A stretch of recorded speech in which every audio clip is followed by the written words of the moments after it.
It's been a great day. We are ready to close out with our keynote speaker. Please help me welcome Andrew Millison.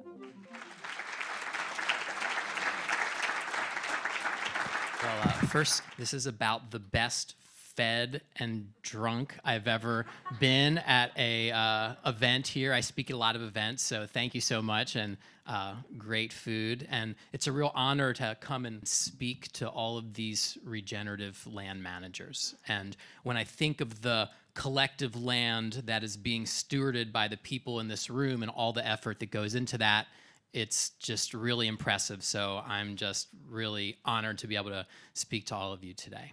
So thank you for the work that you do. And I'm going to talk about fixing watersheds. So far what I've seen at this conference has been, looking at the details of the vineyard. We have a wonderful talk about soils, and I sat through the native plants talks as well. So we're looking within the vineyard, and in my presentation here, I'm actually going to zoom out, and we're gonna lift off up above the map here, and we're gonna look at the context in which the lands that you're managing actually sit, and that context is the watershed. Now, I've had the opportunity through really the last 7 years to travel around the world. I've documented projects, land restoration projects, agriculture projects, agroforestry projects in about 15 countries. I spent time in Africa with the United Nations World Food Program. I've spent time traveling throughout India, the Middle East, and Southern Europe, other places throughout Asia.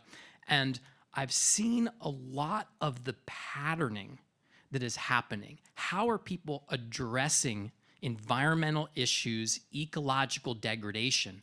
They're addressing it with a patterned response. So in this presentation, I'm going to give you somewhat of a summary of what I have gleaned in my travels and my studies, and I'm going to apply it as best as I can to your particular situation, growing wine grapes and making wine here in the Willamette Valley.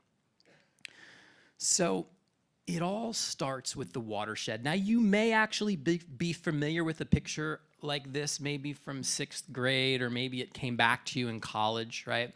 But the watershed is the foundational land unit, right? This is how nature divides landscapes, with the mountain ranges, the ridges, the high points, and then within that drainage basin that's created by the high ground, we get the drainages, the creeks, and the rivers that come together actually in a tree pattern, right? So this is how nature divides the landscape.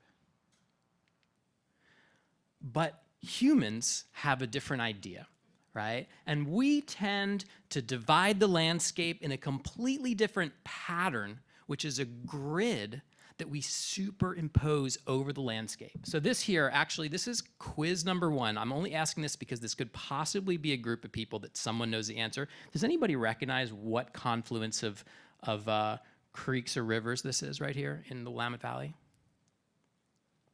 No? Okay. When I asked this question in Corvallis, I actually got some people. So this is a confluence here of the Marys River and Muddy Creek, just south of Corvallis right here.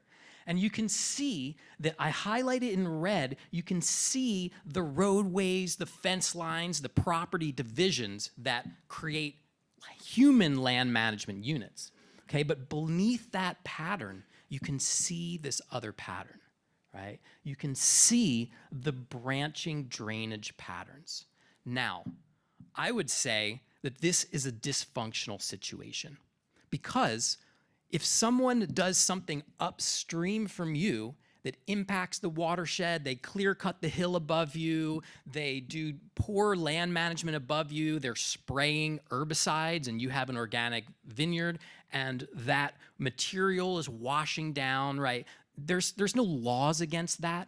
We have the right to do what we want to do for the most part within our square, within our rectangle. Okay, but if you're downstream from that, you don't really have any recourse. So every site, though, is part of a watershed. So each one of you on the sites that you're managing, you're dealing with the property boundaries that you have, yet it sits within this larger pattern. So I'd like to a show of hands. Who here actually, think about it, who here manages an entire watershed within your land management unit? Anybody? Okay, just a few. Okay, so you are the lucky ones because you have full hydrologic control, because within that watershed, that's a hydrologic unit. So you can control how water flows from the top to the bottom. And I would say that how water flows, the health of the water flow impacts the health of the soils, impacts the health of the vegetation. So first, the fundamentals are the watershed. And I would also go and put it out there that I believe that the fundamental flaw of civilization is that we've superimposed this grid of property ownership, property management over a non-gridded pattern, over this natural watershed pattern. And it's created all of these systemic problems in our land management. Right? Now, some people think that, if you're really into the Old Testament, you think that, the fundamental flaw of civilizations, like Eve ate the apple, or, it depends what sort of school of thought you're in. But from the permaculture perspective, I would say that this is just the sort of first real mistake we made that so many mistakes have been built over. And, we see some really exaggerated examples of this. Raise your hand if you've been to San Francisco before.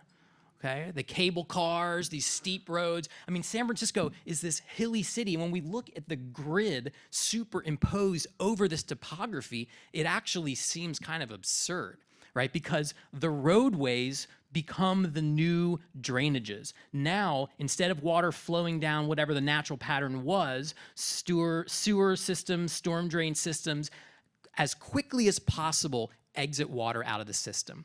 Now, this is exaggerated, but I'm sure if you think of your own vineyards or places that you're managing and you think about the road locations, it's like, are the roads placed to actually responsibly manage water flow? Right? In many cases, roads just follow these property boundaries. And a roadway can actually be one of the most hydrologically disruptive parts of an entire landscape because it can drain water out, right? Or concentrate water and cause erosion. So here we are in the Chehalem Valley, right? This is where we sit. We're somewhere right around here right now. Okay, raise your hand if you actually live or manage land within this watershed here. Okay, so a number of you. Okay, so I expect all of you actually to get together after this talk and figure out how you're gonna fix this right here. Okay, so back corner right there. But anyway, this is the land management unit that we're in. And when you just glance at it and you think like, is there anything about the management there that you can see from satellite here that looks like it's being managed in a holistic way for water flow? Right?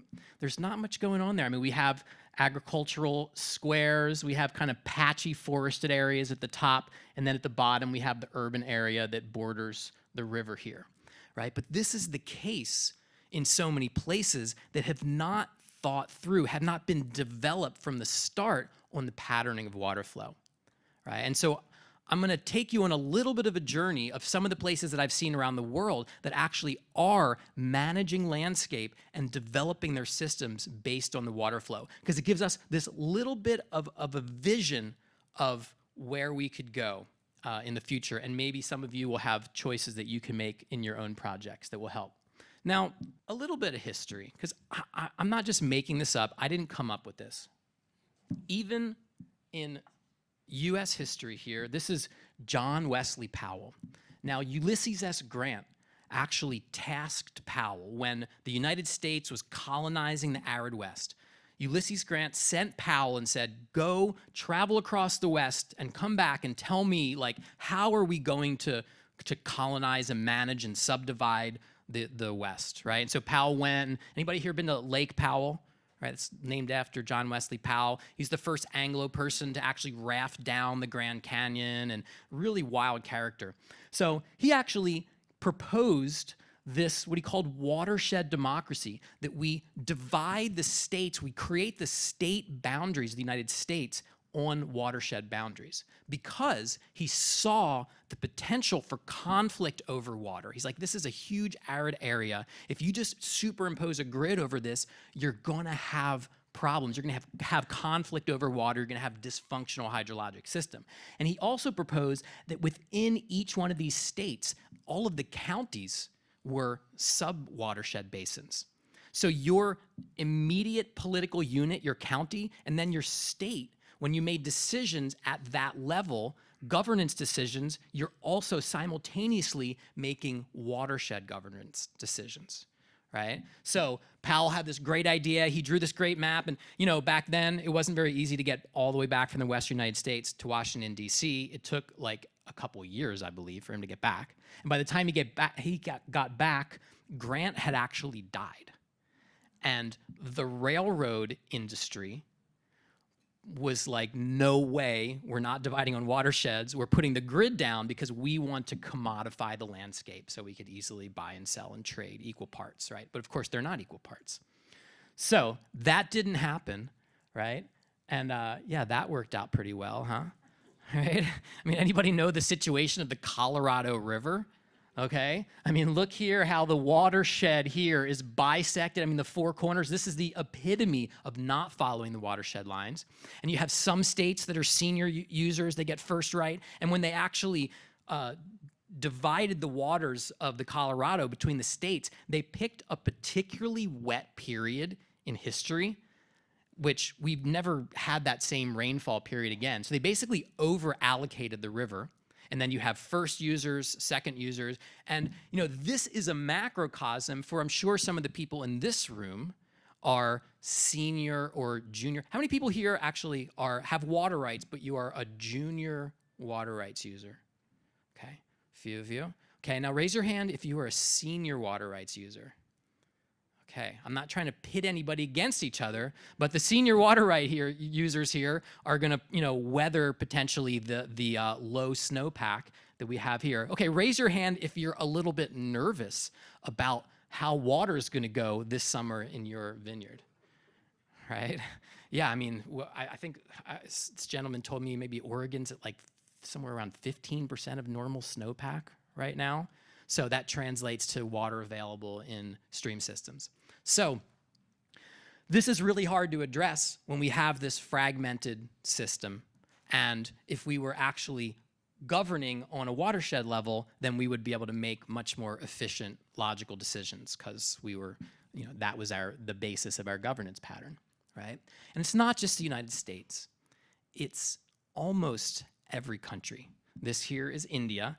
And these are the natural drainage watershed basins of India, right? Here is, you have the Himalayas right here. You have the Ganges River. There's more people fed in this watershed basin than any other watershed basin on the planet, right? Major agriculture zone, deeply affected by the snowpack and glaciers of the Himalayas right here. So this is a quiz question number 1 here for you. Let's see how smart you all are. Does anybody know actually how the states in India are divided? Anybody? What was that? Not religious, no.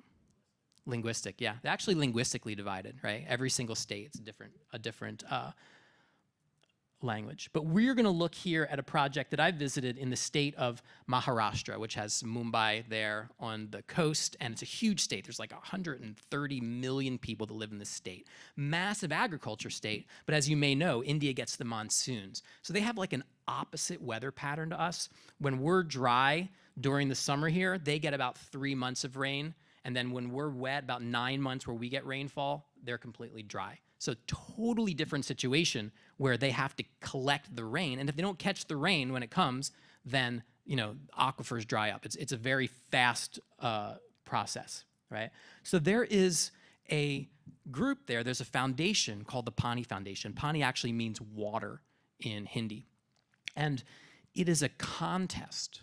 It's a contest between villages to see which village can actually install the most amount of water harvesting structures in a 45-day period, right? So the thing about a contest, I actually think for live, I mean, you have some nice awards here. I'd love to see a contest actually between vineyards. Sometimes, the competition fuels innovation. That's the basis of capitalism, right? So anyway, I think that could work for you guys. But they have this incredible contest, and the way that this contest was founded, it was actually this mega famous Bollywood star. This guy Amir Khan, he's like Tom Cruise in India.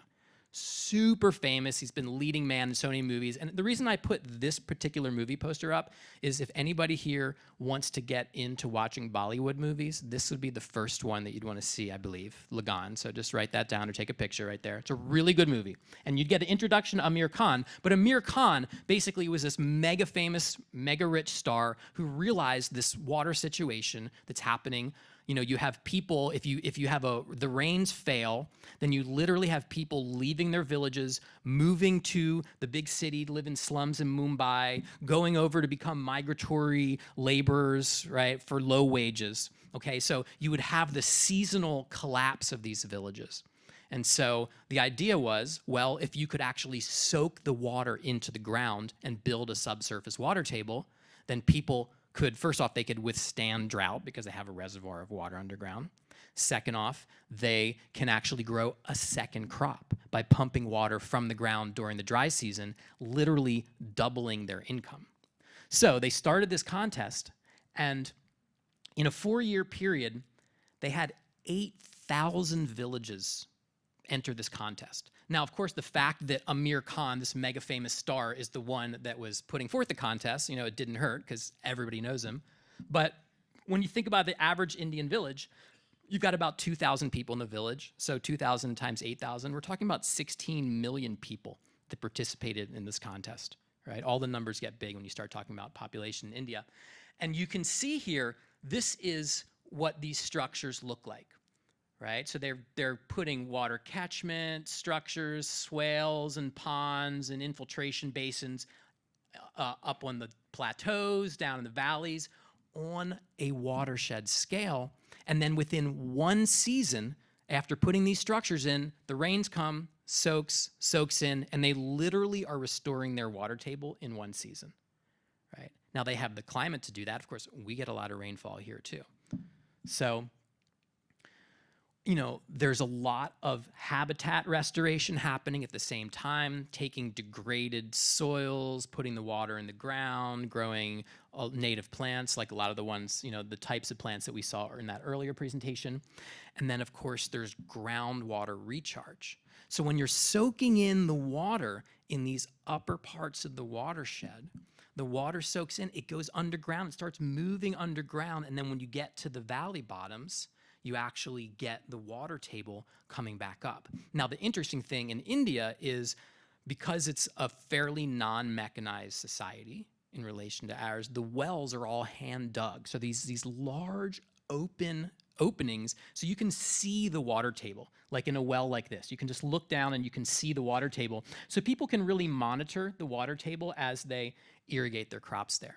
Right? It's different here because our wells are so deep and they're made by machinery, so you don't have that visual, like visceral connection with your water level. But I think that is really helpful to actually monitor your water level because you become really aware of how much water you're using, of course.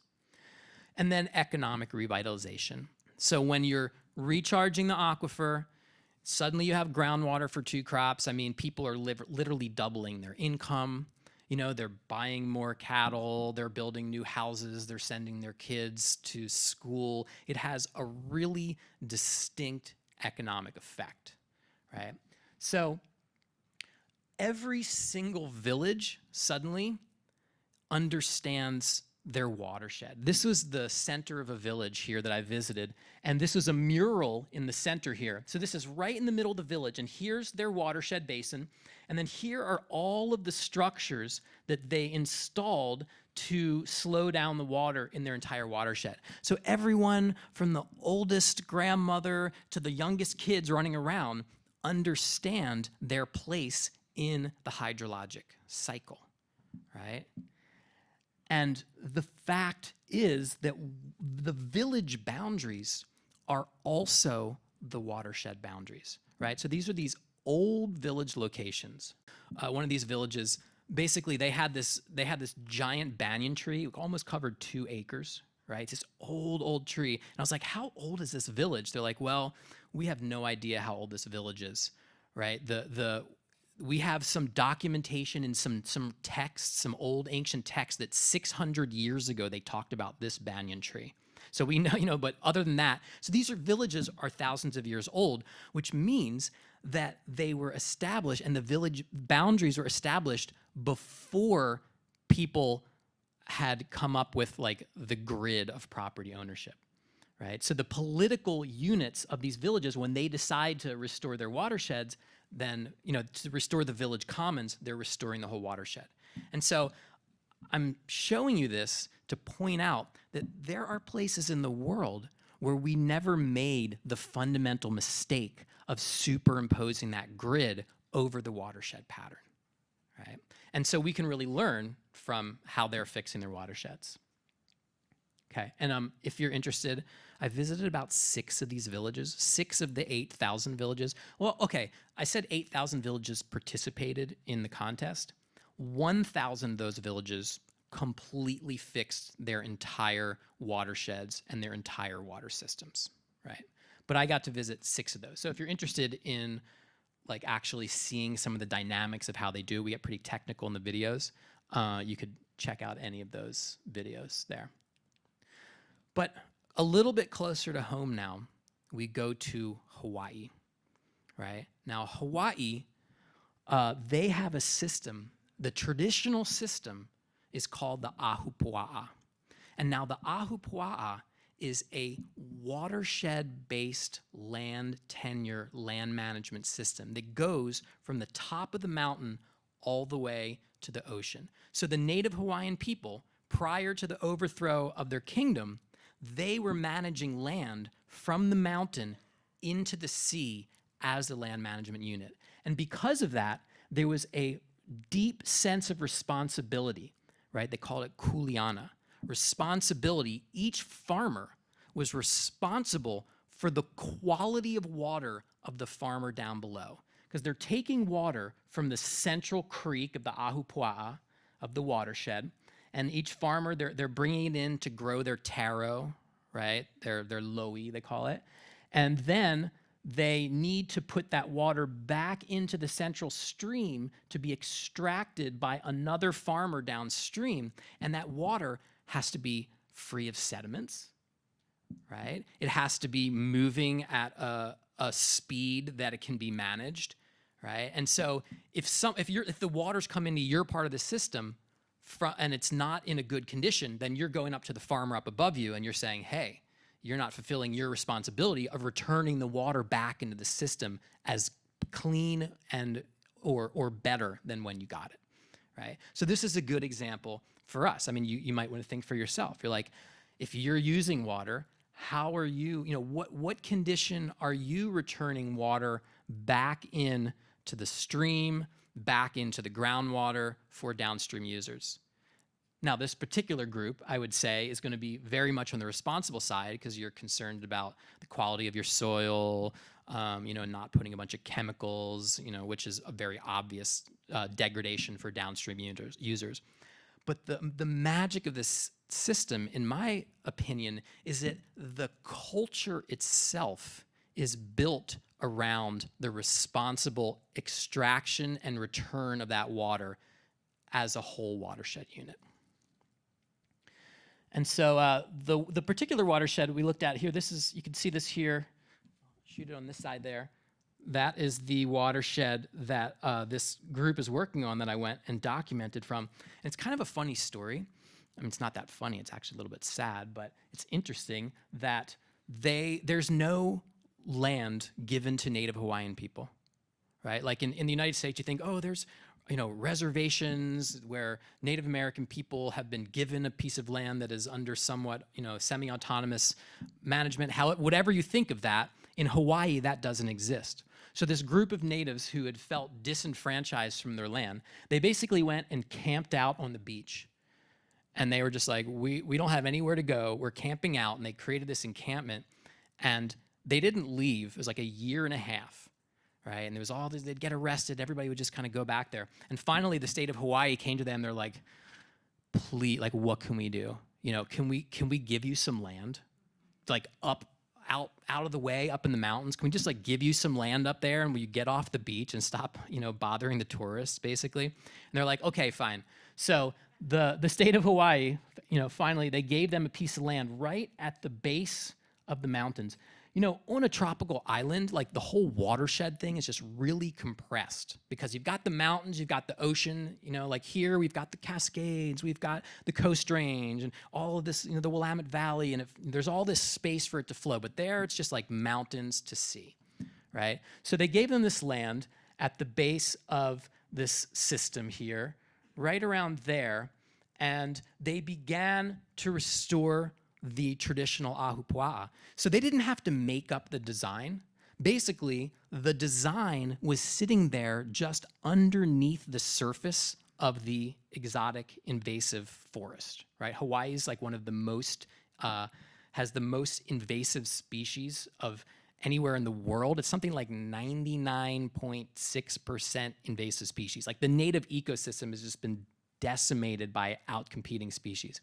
So, what they did was they went and they found that underneath this forest was all the same structure, the terraces, the places where the water was being taken out of the stream, the places where the water is being put back, and they actually went and they rebuilt their ancient system, or they're in the process of rebuilding their ancient system, where they're taking the water out at the top, putting it back in the bottom, taking it out again, and rebuilding these ancient terrace walls, right? So I guess, what's the relevance to a vineyard? Well, just the idea that these systems exist, that we can responsibly take water out, we can move it through our system, and we can put it right back, and we can be very assured that we are treating that water well, and that the soils are building, and the fertility is building. And the other aspect to this project in particular is that there was a cultural restoration that emerged because people were coming.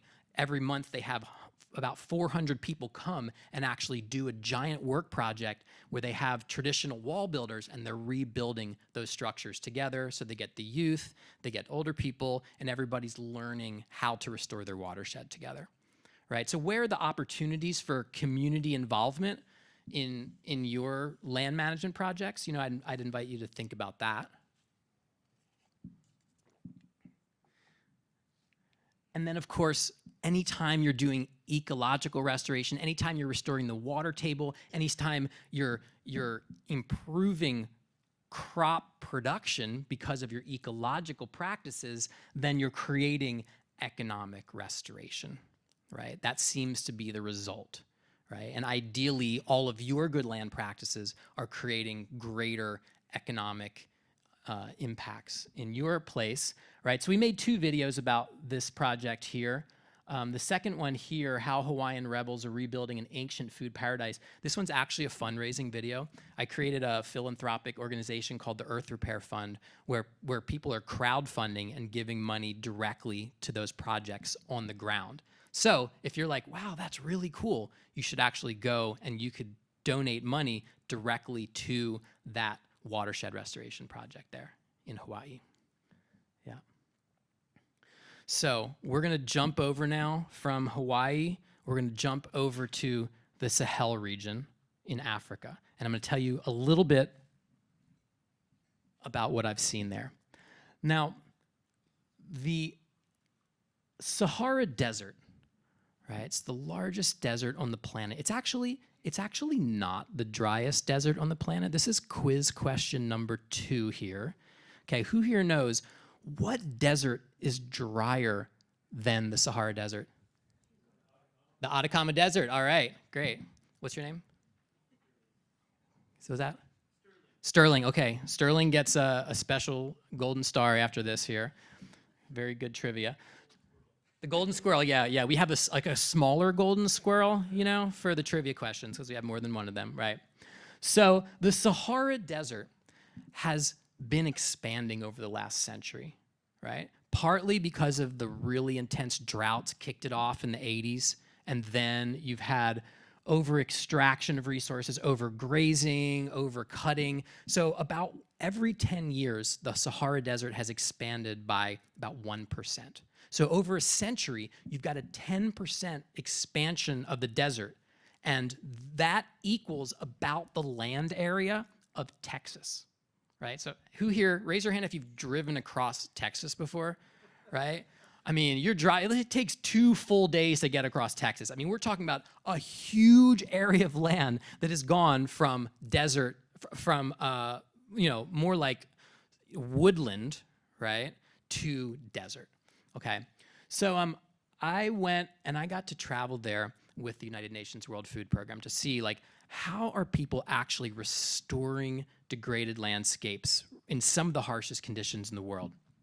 And they're using this particular treatment called half moons. They're just digging these little half moons that catch the water as it flows down the ground and soaks it into this little basin. But they're making thousands and thousands and thousands of these half moons. Now, the reason I think that this is interesting to this particular crowd is because what happens when you don't have a full watershed basin to work within?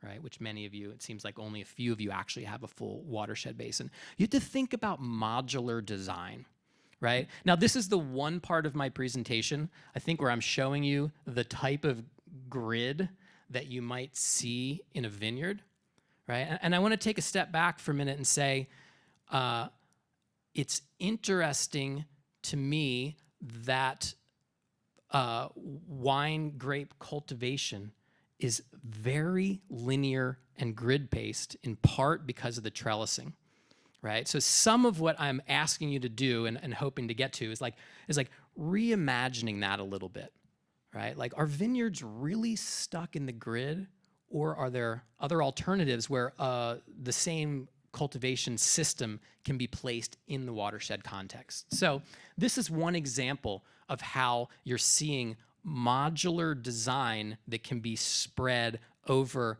an area that's not the total watershed. Now, obviously, for grapes, you're doing cultivation down rows, and so all of these little berms are going to get in the way of machinery, right? But in this situation, in this context, these structures, they have restored over 450,000 hectares of land across the Sahel using these water harvesting half moons.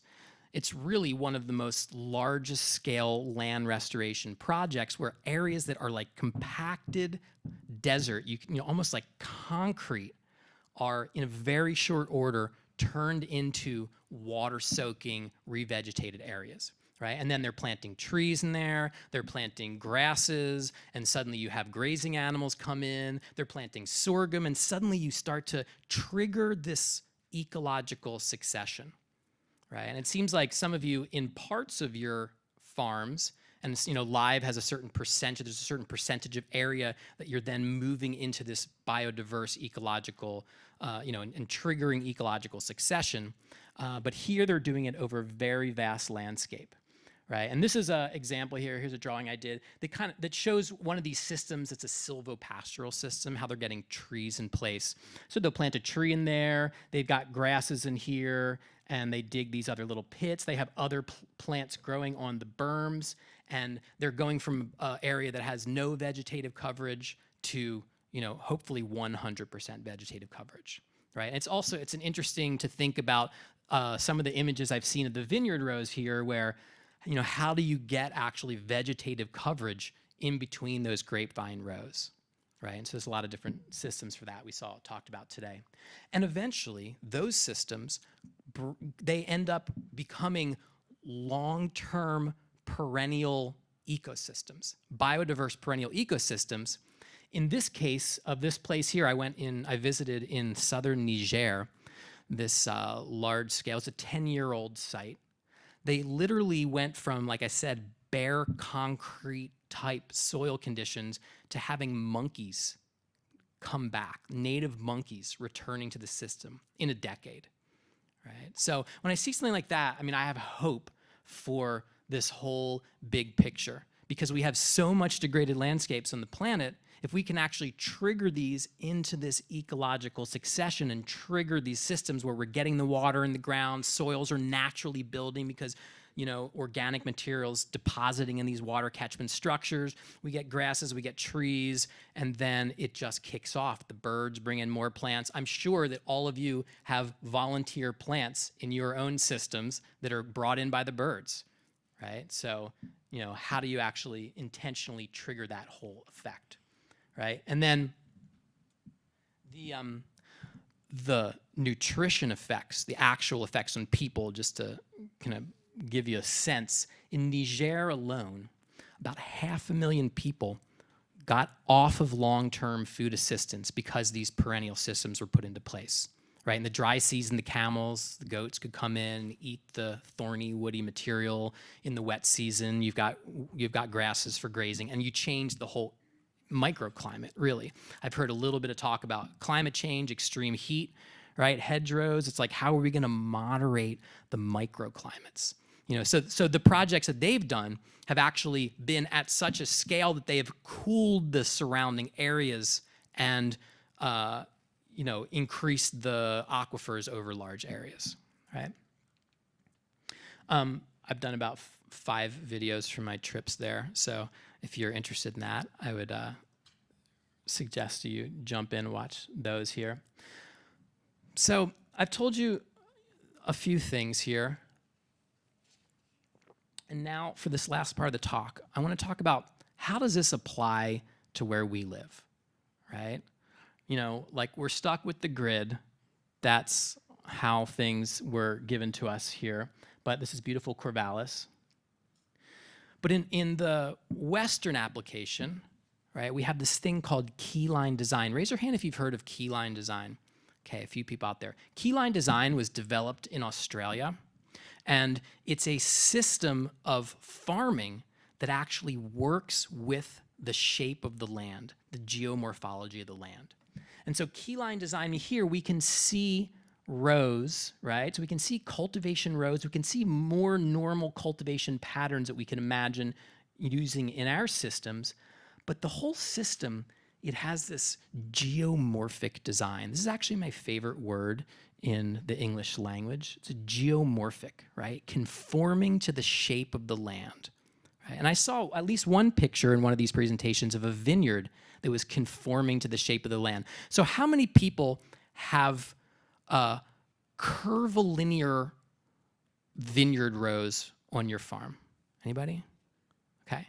A few people have curvilinear rows, right? So curvilinear rows are possible, okay? So I would wager that, working with the contour and actually introducing curvilinear vineyard rows could do a lot, especially in the context of this keyline design system.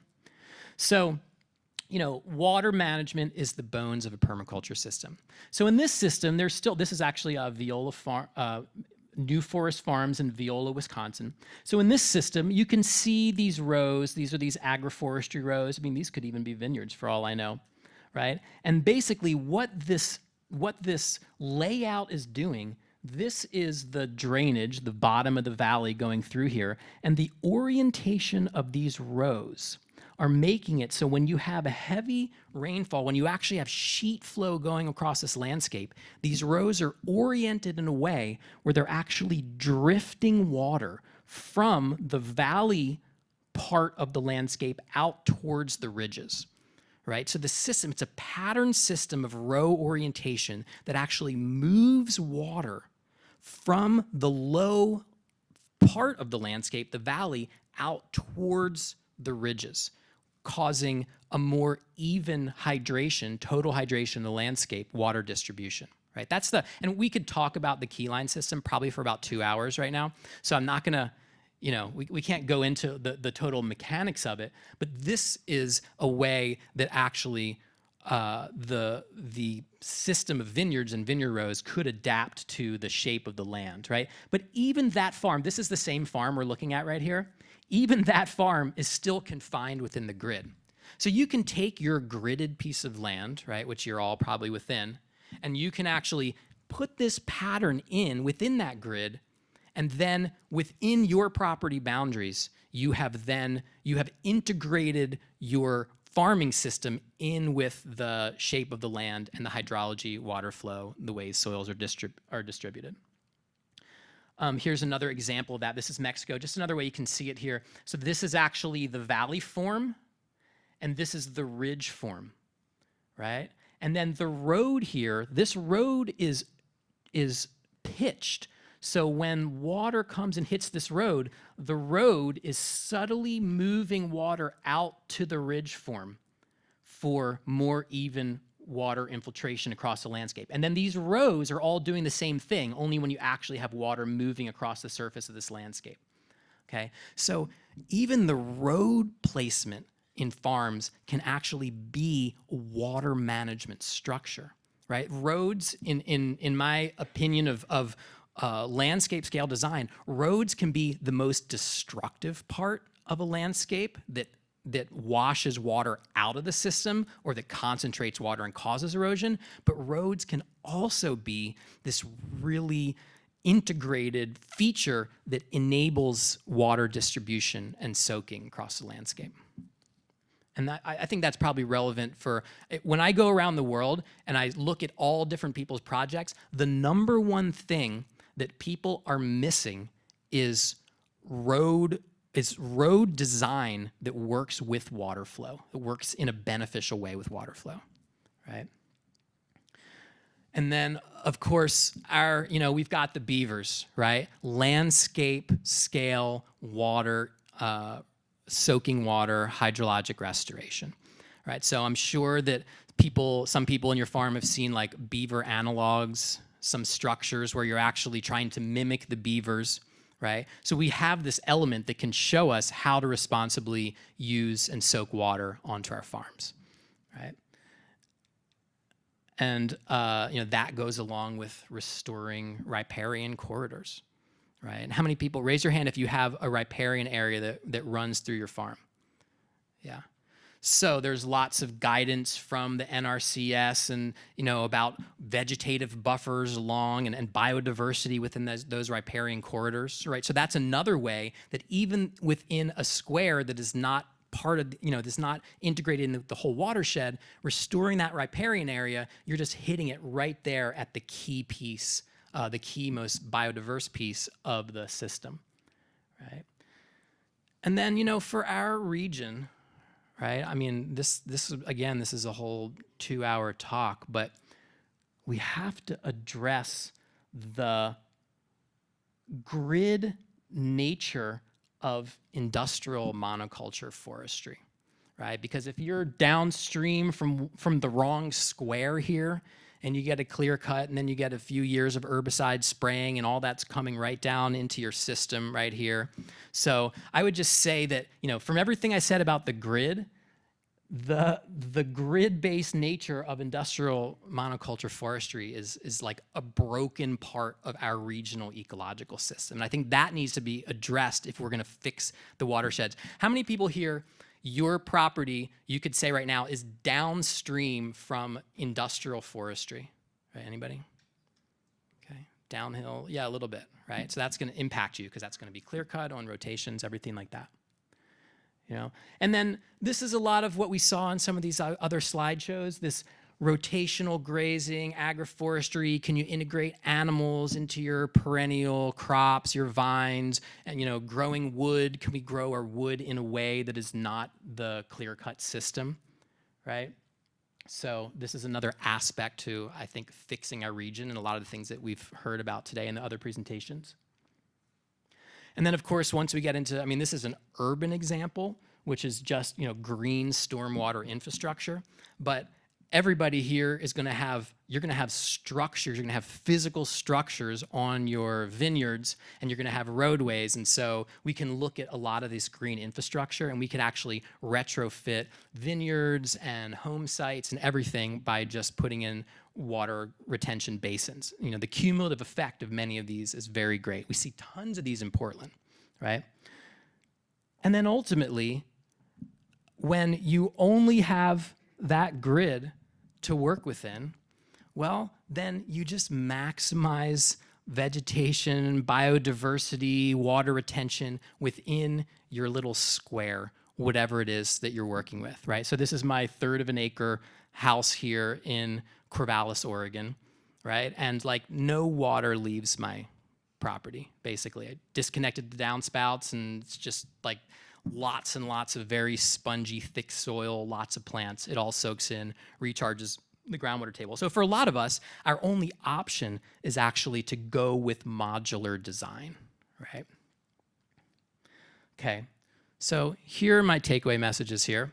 This is what it all comes down to. So basically, the fundamental flaw of human civilization superimposing a grid of land management over that watershed pattern. It's a problem that probably we're all dealing with, okay? There are huge advantages to working within an intact watershed. A few of you have that wonderful advantage.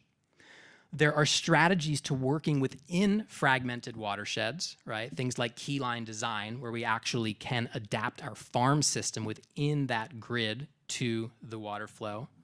And then massive scale projects use small modular units to avoid large scale failures, and they have flexibility within the watershed. So you can always go and just look at your site modularly and just maximize water infiltration, soil retention, biodiversity within your, I would say, postage stamp of a site, right?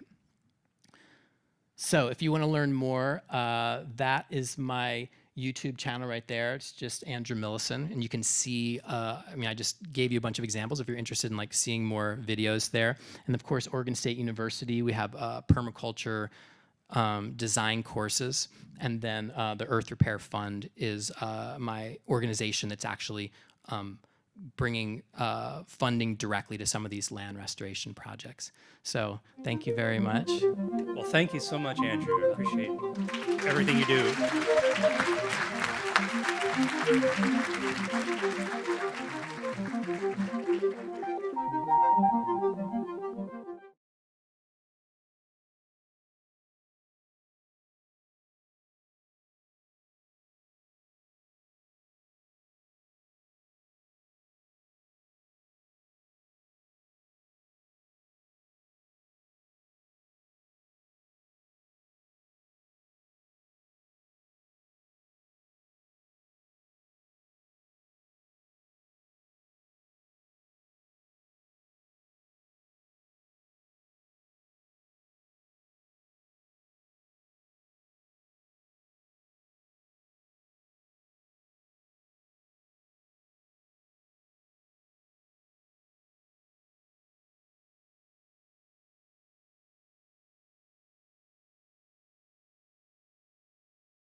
Yeah.